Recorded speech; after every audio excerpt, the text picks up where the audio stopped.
Hi everybody, Admir with UTS Equipment Company here. Today I want to talk about giant loaders. Not all of them, not even this specific model, but this specific machine. This is the G1200. This is the first giant that we ever sold. Sold it a little over 2 years ago. Machine has a little over 1,200 hours on it right now.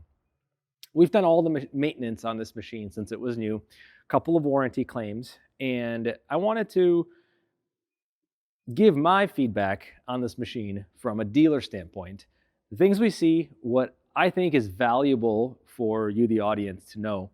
And yeah, hopefully you'll get something out of it. So G1200, 1,200 hours, 1,250 hours, something like that. We'll post a picture of the hour meter. A little over 2 years old, used by a tree company.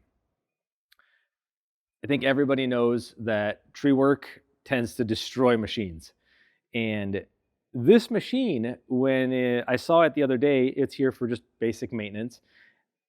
I was blown away at how good it looks for the hours, honestly.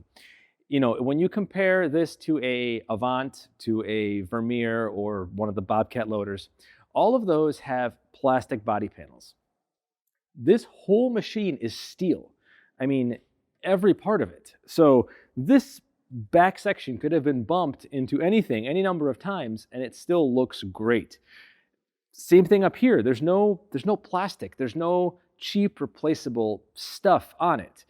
You know, this machine here, this bracket's been bent a little bit. The battery cover here has been bent. That ends up happening because wood will get under there. Guys aren't paying attention. They lower the loader onto it. You know, it's got hydraulic down pressure, so it will crush whatever's in between here into that battery cover. Everything still holds up. Everything, in my opinion, looks great.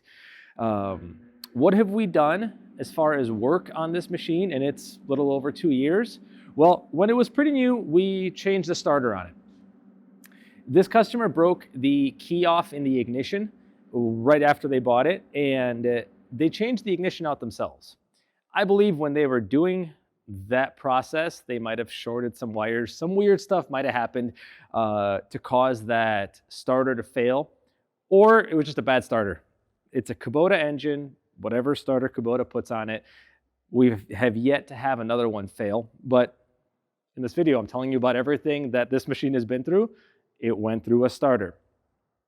Year and a half into ownership, the fuel shutoff solenoid went out. So this machine has a electrical actuator which closes off the fuel and shuts down the engine. That failed. So it was actually getting partially stuck and the machine was having a hard time starting. That was replaced under warranty. The other issue this customer had, joystick. One of the buttons on the joystick was sticking. Now, with the way that this joystick works, that button was actuating the either open or close on the grapple, and it was causing the engine to shut down because it was deadheading the pump because that button was sticking. Now, what's awesome about this machine is those buttons themselves are individually replaceable.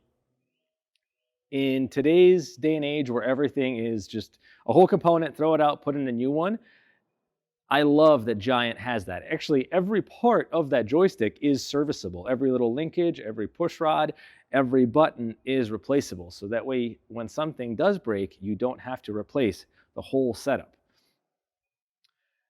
I love that. I love that. What else has gone wrong? Light bulbs. We've replaced 2 sets of light bulbs on the work lights in 1,200 hours. Beyond that, the machine, again, I think it looks fantastic for its age. The center bushing, and now this customer really takes care of this machine. They've had us do every major service. They clearly are proactive in their maintenance, but center pins, center bushings, no play at all. It really goes to show you how important maintenance is in this whole process as well. They take care of it and it's visible and it's evident, but you want to maintain any piece of equipment that you own, and with proper maintenance, I mean, like I said, look at it. I think it's fantastic. I'm going to include some photos in this video so you can see, you know, what 1,200 hours of work looks like. You know, like this pedal right here, clearly it's worn off, but it's done its job its whole life, never having to be replaced. And I think that speaks volumes about the quality of these machines and how good of an investment they make. Yeah, thank you guys for watching. I hope that this video is informative. I hope you find it valuable. Any comments, any questions, any suggestions for a future video, don't hesitate to ask. Thank you.